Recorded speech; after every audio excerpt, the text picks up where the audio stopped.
carioca com coração de mineiro, uma vida devota ao Ministério Público e agora a advocacia, além de uma docência para o Brasil inteiro, gerações e gerações. Hoje a gente vai conhecer em primeira pessoa Nelson Rosenwald, meu querido amigo. Nelson, primeiro, uma satisfação de conhecer pessoalmente. A gente fez uma live em 2020, eu acho, 21, na pandemia. né? E agora a gente está podendo reeditar. Pô, uma alegria para mim, né? Toda a minha geração que aprendeu Direito Civil com você, poder estar aqui junto hoje. Obrigado por topar o nosso convite, meu amigo.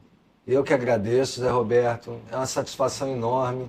E quando você diz da tua geração, de fato, né? O Direito Civil vem lá de trás para mim, há muito tempo lecionando, mas tendo você como público, ainda por cima, um cara tão qualificado, professor da UERJ, tantas obras de processo civil, é motivo de alegria estar aqui. Obrigado. Nelson, a primeira pergunta que eu sempre faço, né, pra gente tocar nessa tua trajetória, é por que você foi fazer o direito? Se você tinha alguém no direito na família, de onde veio essa inspiração, né? Você também é do Rio de Janeiro, muita gente não sabe. Você abandonou o sotaque carioca, né? Hoje meu sotaque é neutro, porque eu realmente sou do Rio de Janeiro, nascido, criado no Leme, Copacabana, fiz o ERJ. Aí aos 22 anos o concurso do Ministério Público de Minas Gerais me chamou e eu fui para não voltar mais. Fiz família lá, minha esposa é de Belo Horizonte mesmo. O interessante é que o Rio de Janeiro fica, porque sempre quando eu volto aqui, parece que foi ontem. Né? E respondendo a tua pergunta, José Roberto, não tenho familiares no direito. O que me atraiu verdadeiramente foi o fato de que eu tinha um melhor amigo na época e o pai dele era promotor de justiça. Eu tinha 16 anos na época. Do Rio, né? Do Rio. Ele era promotor de justiça em Itaguaí. E era um cara muito afetuoso e ele me pegou pela mão. Nelson, vamos ficar uma semana aqui, vou te mostrar o que eu faço. Tá ótimo. Adorei o trabalho de promotor de justiça. Então eu entrei na faculdade, eu falava isso com os colegas da UERJ desde o primeiro ano. Eu tô aqui fazendo direito, mas é para ser promotor de justiça. Já tinha isso em mente. E depois você estagiou na MP durante a faculdade também? Eu estagiei na Defensoria Pública e trabalhei na iniciativa privada. Eu trabalhei na Supergasbras, fiz estágio na Exxon. Mas quando eu me formei, eu disse, olha, eu estou aqui para fazer estágio, mas ninguém me tira do meu rumo, do meu sentido, que é fazer concurso para o Ministério Público. O grande problema, José Roberto, é que naquela época o Ministério Público do Rio de Janeiro exigia de você 2 anos de experiência. E eu não queria esperar, eu sempre fui muito ansioso. E o Ministério Público de Minas Gerais era imediato. Então eu falei, vou tentar aqui. Eu passei. O de Minas não exigia. Não exigia. Não era exigência da Constituição ainda, né? Era Cada diferente. um tinha essa regra. E muitos colegas falavam assim, não, você não vai voltar, não, agora. Mas você tinha isso em mente, voltar? Não, eu não tinha em mente voltar. Eu tinha essa... Talvez até foi um agradecimento ao Ministério Público de Minas Gerais. Vocês me receberam tão bem. E outra questão, eu fiz uma carreira muito rápida no Ministério Público de Minas Gerais. Com 11 meses de ingresso, eu já estava em Belo Horizonte. Não me pergunta se isso era um milagre, era o normal da época. Hoje não, hoje as pessoas fazem concurso para o Ministério Público, Minas Gerais, muitas vezes elas passam a vida sem chegar à capital. Era uma época diferente.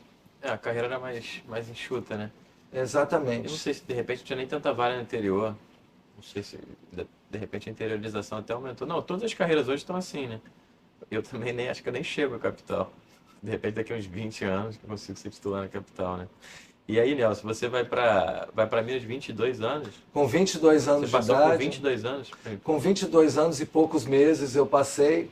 Então me conta um negócio antes. A tua faculdade, imagino que você tenha sido um bom aluno. Quais foram as tuas referências na faculdade? Como é que foi cursar a faculdade? Fez na UERJ, né? Estudava muito, porque eu ia sair passando assim. Não, Zé Roberto, até coincidência, ontem eu estava num evento da PGE e encontrei um colega que é procurador do Estado, Pedro Slavinski. Ele estava lá, Nelson, quanto tempo? E a gente estava falando com amigos comuns e o Pedro falou, o Nelson, ele era a maior nota da sala, mas ele não se contentava em ser a maior nota da sala, não. Ele ia lá no mapa de notas para comparar a nota dele com os outros, para ver se ele continuava na frente. Então era um tanto quanto competitivo, mas eu não estudava tanto assim, não. é porque eu realmente gostava do tal do direito. E uma surpresa, não era tanto o direito civil a minha praia, não. Eu adorava, era o processo penal. Eu tinha um professor, que era o Weber Martins Batista, lá na UERJ. Ele era um cara fenomenal, uma pessoa que nos cativava os alunos. Então, ali na matéria dele, eu dava o máximo. Nas outras, o estudo era normal, mas uma grande vantagem da UERJ não era apenas o nível dos professores, né, Roberto? Era o nível dos alunos. Você via os seus colegas e dava vontade de estudar mais. Era uma questão de retroalimentação. Interessantíssimo. Eu sei. Acho que essa é a grande diferença. Essa é a grande diferença. Mas também teve vários outros professores lá renomados, imagina, nessa época, né? Tinha. Eu posso citar como professores que eu admirava profundamente o professor Luiz Fux.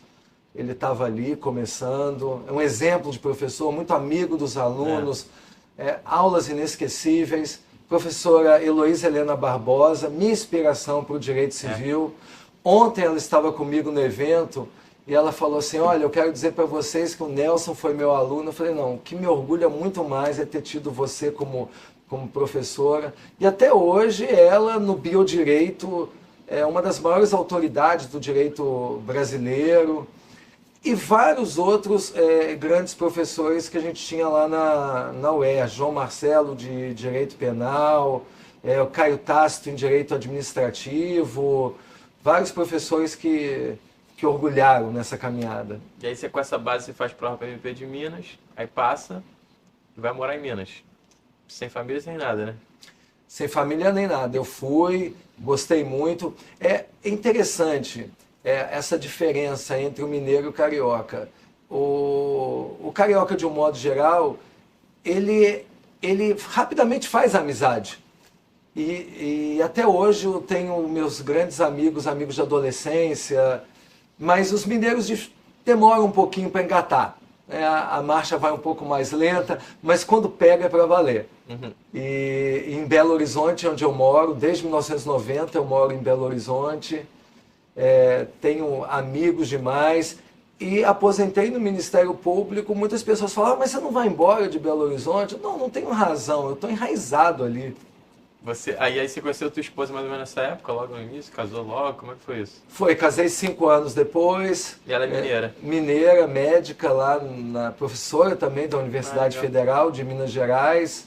Trabalha lá no Hospital das Clínicas. E tive 2 filhos. Então a vida ficou ali. Muito bom. E aí, Nelson, me conta, você foi para a MP, normalmente a MP a gente pensa na atuação, grosso da atuação e no direito penal, né? Onde que você foi trabalhar na MP lá e como é que você migra desse paixão do processo penal para o direito civil? Como é que isso começa aí na sua vida? Docência também, em alguma medida, né? Interessantíssimo. O que aconteceu que talvez até cause assombro, José Roberto, a quem nos ouve? Em 1990 eu cheguei em Belo Horizonte. Em 1996, 6 anos depois, desculpa, em 1995, 5 anos depois, eu já era procurador de justiça. Com 5 anos de capital. Algo inexplicável nos tempos atuais. E entrando como procurador de justiça, eu fui trabalhar numa Câmara Civil só de processos de família. Então, ali, de 1995 em diante, eu simplesmente esqueci do mundo tudo que não fosse o direito privado.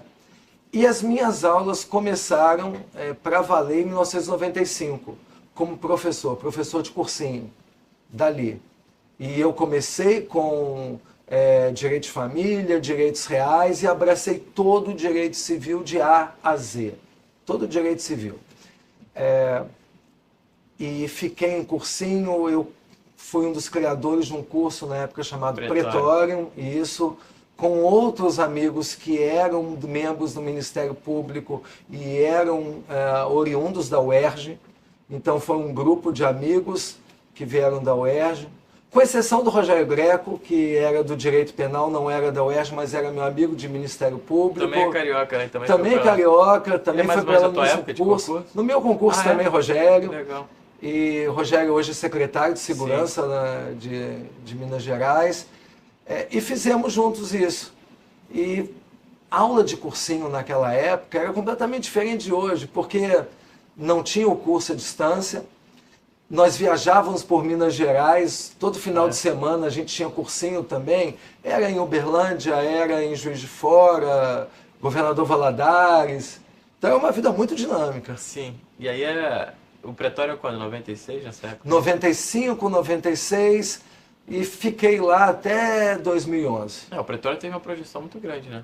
Foi um dos principais cursos aí do Brasil, né? Foi, teve uma projeção nacional porque em 2004 a gente entrou no satélite, ou até talvez um pouco antes. Entramos na mesma época que o Luiz Flávio Gomes. Ele foi o percursor, o LFG. Sim. Nós entramos um ano depois. O Damásio também bateu nesse mesmo boom. E foi até 2011. Mas teve Pretório Rio, não chegou a ter Pretório Rio? Teve Pretório Rio também, no centro da cidade. Então, foi uma época muito rica para mim, porque como eu era muito jovem, os meus alunos eram alunos 10 anos mais novos que eu. Eu, quando lá estava lá com 35 anos, tinha os alunos de 25, e até hoje eu vejo meus alunos, eu vejo assim uns caras de uns 45 anos de idade, fui seu aluno, tal, então isso me orgulha muito. Legal. E aí, Nelson, quando você começa a dar aula, você já pensava em escrever livro, você já dava aula de civil, é isso? Sempre foi civil, pegou para o civil inteiro para dar aula. Mas aí quando é que surge a ideia de escrever o curso? Quando é que você vai se concretizando? Porque isso aí também te deu outro nível de projeção nacional, né? É uma coisa meio que permanece, assim, né? Mais perene a obra, né? Como é que foi essa transição sala de aula? É uma boa lembrança, Zé Roberto, porque eu nunca me contentei com o fato de ser só professor, porque à medida que eu ia estudando e somando conhecimentos, eu falava assim, eu tenho que colocar isso para fora. E um dos caminhos foi exatamente esse, escrever os livros, a coleção de Direito Civil. Você começou pela coleção?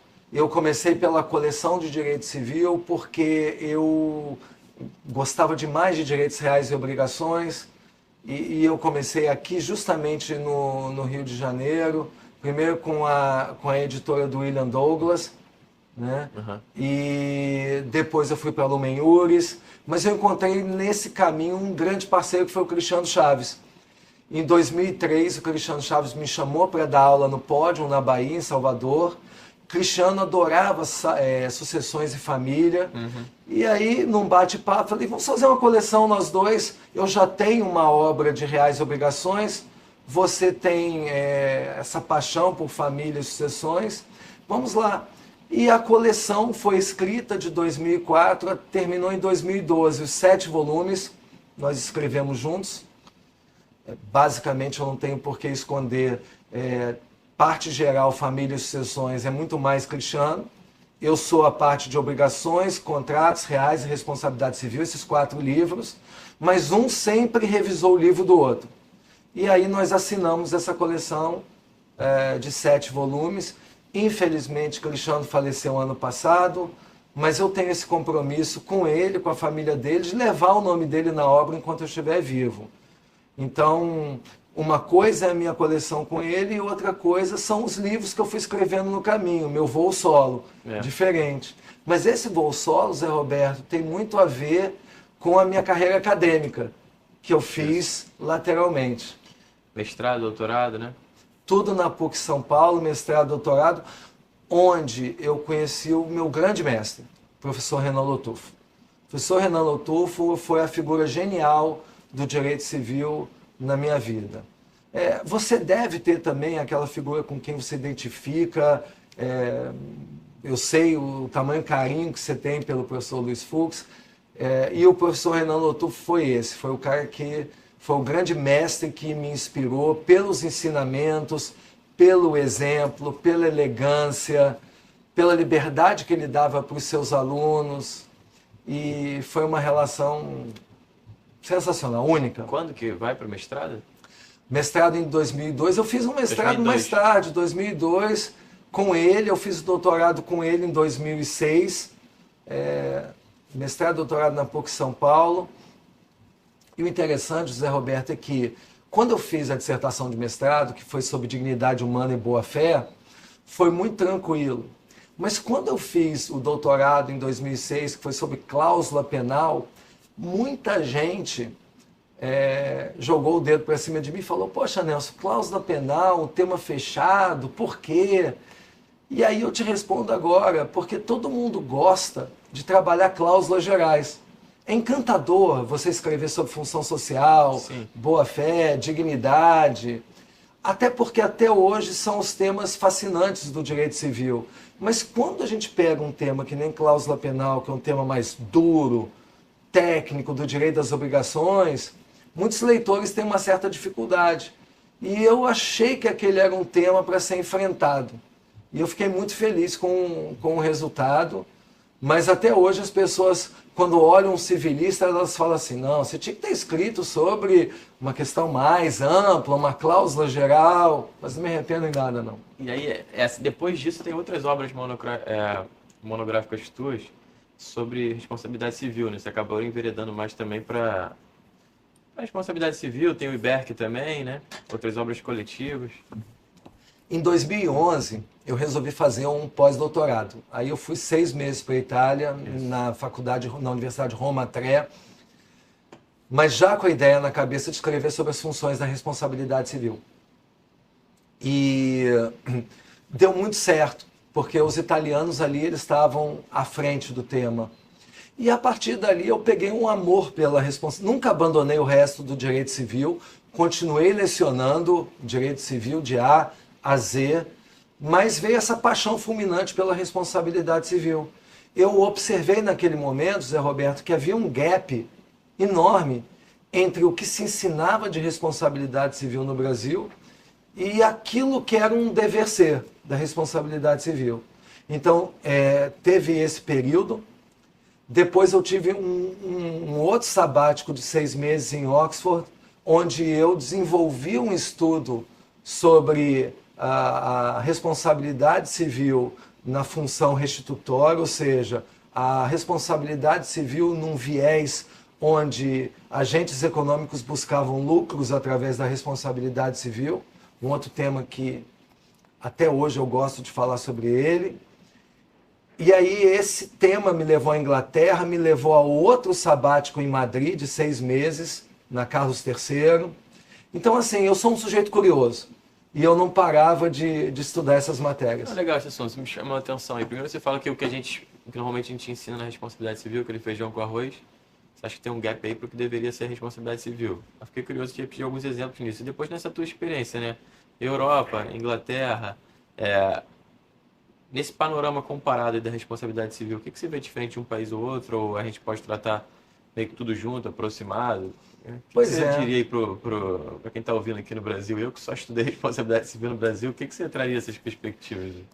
A tua primeira pergunta, por que havia essa distância? Porque uma coisa que eu sempre questionei, até mesmo pela nossa escola, pela UERJ.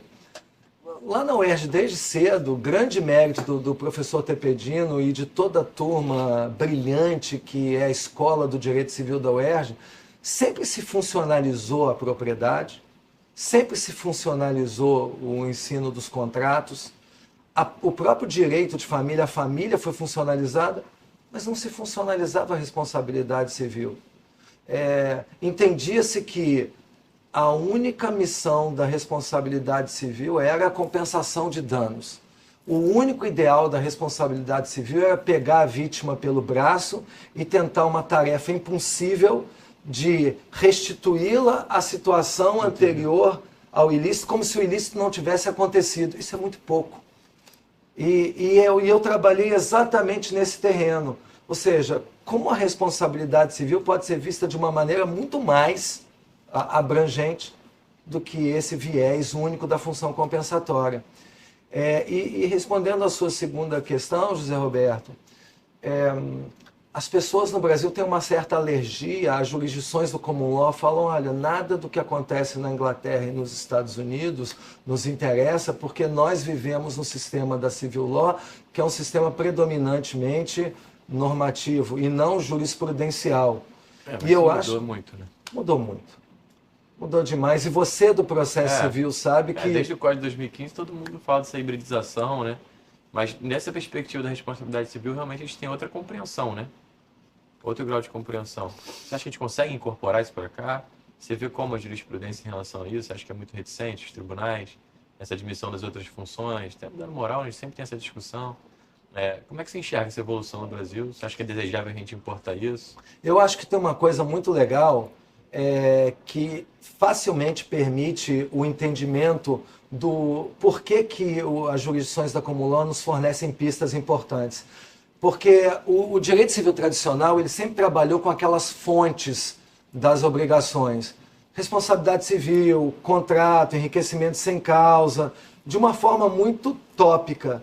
O que o processo nos ensina, e isso é uma coisa do pragmatismo dos ingleses e dos americanos, que tem uma outra coisa chamada os remédios.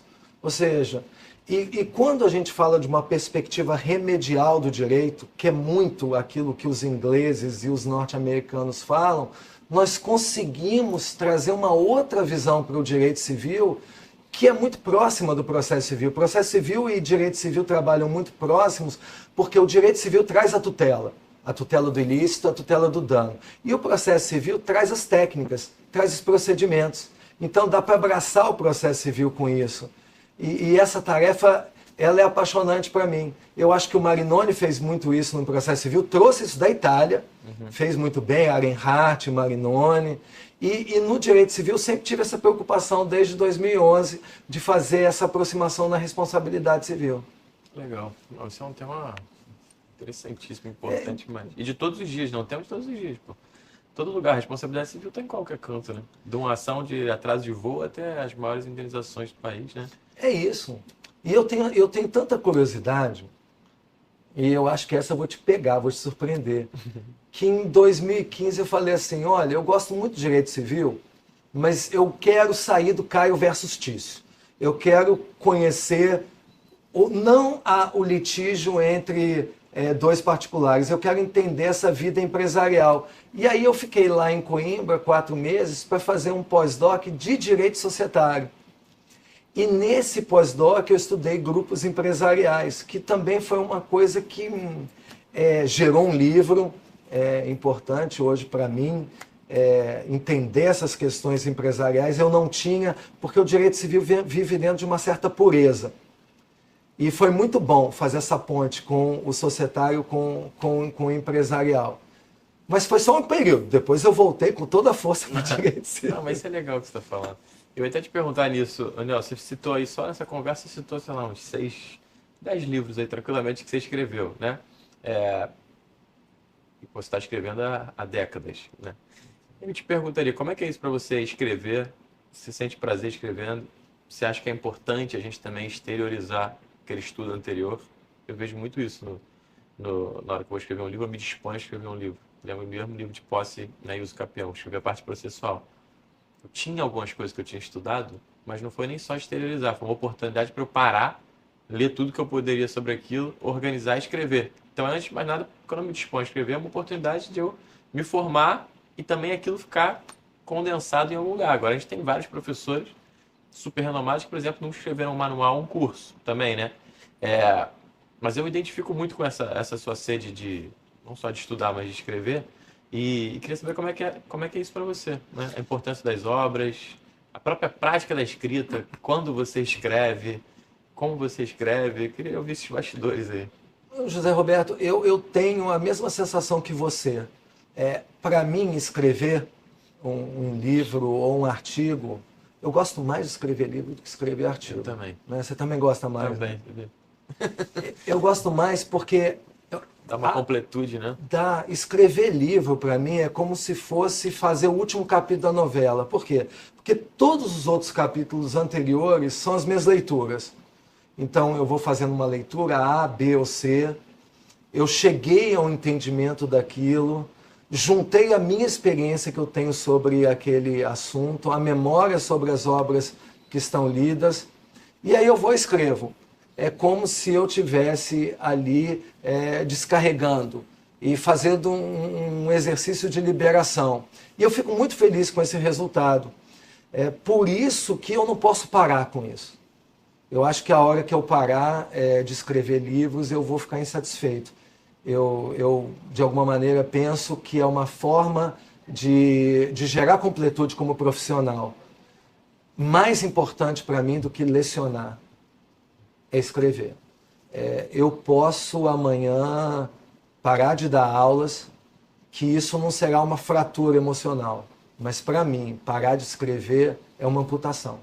Então, para mim, se alguém me perguntou o que é ser um civilista ou o que é ser um jurista, é uma pessoa que não apenas escreve livros novos, mas muito importante, José Roberto, que atualiza os antigos, porque no Brasil, atualização é um desafio.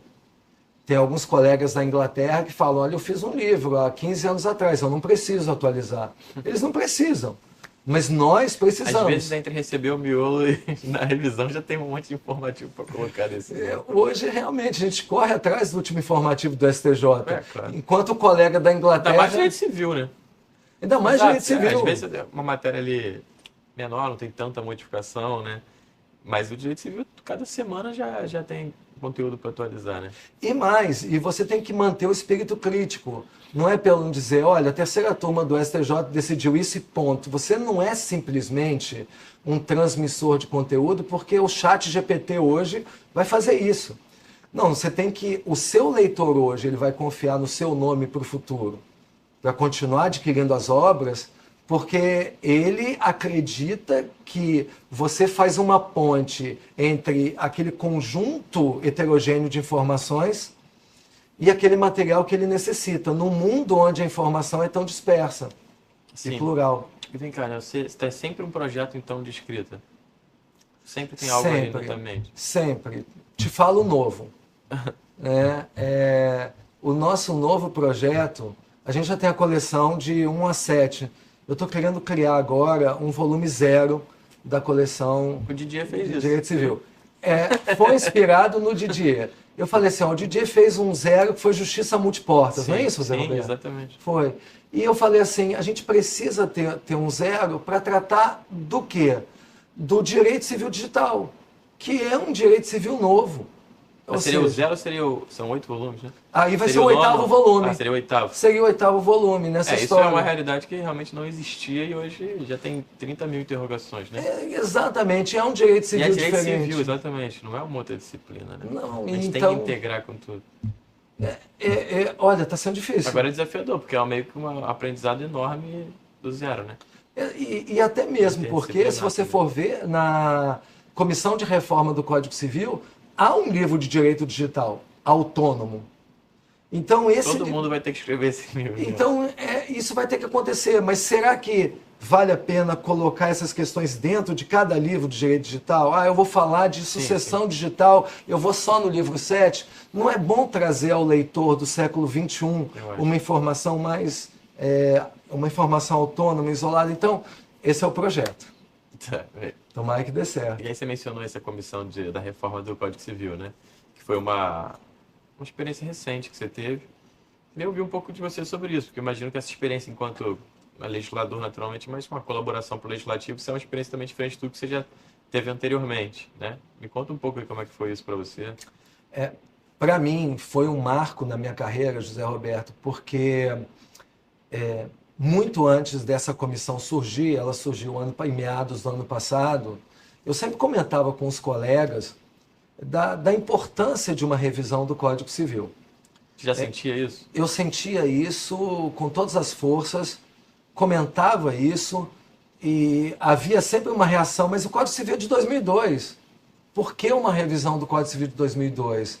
Lembrem sempre, o projeto do Código Civil é da década de 70, do início da década de 70. Deixa eu contar uma história que eu não falo para os amigos. Em 1984, eu estava no primeiro período da UERJ, a professora Heloísa Helena Barbosa disse, turma, vamos fazer um curso ali sobre o projeto de reforma do Código Civil. Vai entrar em vigor, hein? Opa, isso vai entrar em vigor. Em 1984, eu fui ali no Rio de Janeiro, no centro da cidade, fiz um curso inteiro de 6 meses e não aconteceu nada. Isso em 84. Mas em 84, os professores do curso já falavam, olha, esse projeto é da década anterior. E o que acontece? O mundo mudou muito em 50 anos. Essa que é a grande realidade. Muito. Mudou demais. E só uma última observação. Na minha parte de responsabilidade civil, que eu fui relator, José Roberto, por mais que você pense que nós estamos atualizando o Código Civil de 2002, na verdade nós estamos atualizando o Código Bevilacqua de 16, porque do Código de Bevilacqua para o Código Reale não mudou quase nada. As mudanças foram tópicas, poucas. Então, é uma mudança de algo de 100 anos atrás. E quais são as principais mudanças que você viu, pelo menos na tua parte de responsabilidade civil? Essa questão das funções da responsabilidade civil estão mais presentes? Porque, realmente, o código ele traz o óbvio ali, né? A função ressarcitória e abuso de direito não muito mais do que isso. Antes de dizer quais são, vou te dizer que são 3 grandes mudanças, 3 impactantes. Sim. Mas por que essas mudanças são importantes? Porque a maior queixa que eu recebo hoje com relação à responsabilidade civil são dos magistrados. Os magistrados dizem assim, Nelson, nós não temos critérios objetivos hoje para decidir questões de responsabilidade civil. E mais, qualquer advogado que vai dos juizados especiais até o STJ sabe que a maior parte das questões cíveis hoje são questões de responsabilidade civil. Dano moral, relações de consumo, quebra contratual, mas termina na responsabilidade civil. E o que acontece? Quais são, então, as 3 grandes mudanças que eu acho que são mais impactantes, mas mais necessárias? Primeira, pela primeira vez nós criamos critérios de quantificação do dano extrapatrimonial. Isso não existe na Constituição. É fundamental. Esse é outro dogma que o pessoal não quer mexer, mas não faz sentido. Quiseram insegurança, não digo nem tanta tarifação, mas, sinceramente, não sei sua opinião, mas essa questão do dano moral. E aí eu estou falando de um advogado de todos os dias. Estou rodando aí sob sessão da OAB fazendo palestra. Reclamo muito da falta de padrão de dano moral e é uma verdade. Primeiro juizado dá dano moral, segundo juizado não dá dano moral. Né? Isso é um problema para o sistema. Né? E aquele dogma da não tarifação do dano moral, eu entendo que a gente não possa tarifar o dano moral, mas, por outro lado, não ter parâmetro mínimo, eu não sei até que ponto isso é um ganho. Né? Então, isso, de novo, é meio que um dogma, assim. Ninguém quer tocar. Eu acho que isso é um ponto para a evolução e muito prático, né? Para o judiciário inteiro do Brasil. É isso aí. Na verdade, a gente não criou do nada. O que nós fizemos foi utilizar o método utilizado ou criado pelo ministro Paulo de Tarso Sanseverino no STJ, que é o método bifásico, e aperfeiçoá-lo. Porque tinham pequenas falhas ali, com a ajuda da ministra Isabel Galotti e da juíza Patrícia Carrijo, trabalharam comigo na comissão. Foram extremamente atuantes. O que nós fizemos? Pegamos esse método bifásico e estipulamos algo que eu acho que será muito útil para os juízes de todos os países, sem tarifação, sem critérios que engessam. Eu acho que o resultado está extremamente interessante, mas tem outro aspecto também que você fala. Não só cada juiz utilizava um método, às vezes até uma tarifação de gabinete, como você diz bem, com certeza existe. Como cada magistrado utilizava uma etiqueta. Hoje no Brasil a gente tem uma guerra de etiquetas, porque atualmente cada doutrinador acorda de manhã querendo criar uma nomenclatura para chamar de sua. Todo mundo é muito criativo. Então tem dano-morte, dano biológico, dano ao projeto de vida, dano à vida em relação. Como é que um advogado amanhã pode recorrer de uma decisão, ou como essa decisão vai chegar ao STJ, se cada tipo, ou se cada juiz, ou cada tribunal do país tem uma metodologia diferente para aplicar. Então nós criamos um gênero chamado dano extrapatrimonial. E é o dano extrapatrimonial que será fixado pelos tribunais. Ficou muito interessante. Então essa é a primeira grande modificação. Ficou muito bom. E as outras duas? Vamos lá. A segunda é trabalhar com a multifuncionalização. Ou seja, o que é a multifuncionalização? Deixar uma mensagem muito clara, que hoje a grande preocupação da responsabilidade civil não é apenas olhar para a vítima e compensar o dano sofrido por ela. Porque isso, José Roberto, é como olhar para um espelho retrovisor, olhar para o passado. Opa, a vítima sofreu um dano, coitadinha dela. Vamos restituí-la a uma situação hipotética ao que seria se não houvesse esse dano. Esse é o mínimo do mínimo. Né? Esse é o mínimo. O que a gente quer é não apenas encarar essa vítima, mas encarar o ofensor no sentido de que, além de compensar o dano, nós temos que prevenir ilícitos, punir ilícitos, restituir benefícios ilícitos e, mais importante, José Roberto, olhar para o ofensor para premiar comportamentos lícitos e comportamentos que estejam de acordo com a boa-fé. Então, essa visão bilateral da responsabilidade civil, como se houvesse um sinalagma que merecesse ser restaurado, esse é o segundo objetivo da reforma da responsabilidade civil. Isso muda civil. a cultura e tem um impacto mesmo. Muda porque a partir de agora a gente começa a falar em uma função preventiva da responsabilidade civil, uma função pedagógica da responsabilidade civil, uma função promocional no sentido de promover comportamentos que estejam de acordo com a ética por parte dos agentes econômicos e premiá-los por isso, não é? E uma função restitutória, no sentido de uma restituição de ganhos ilícitos.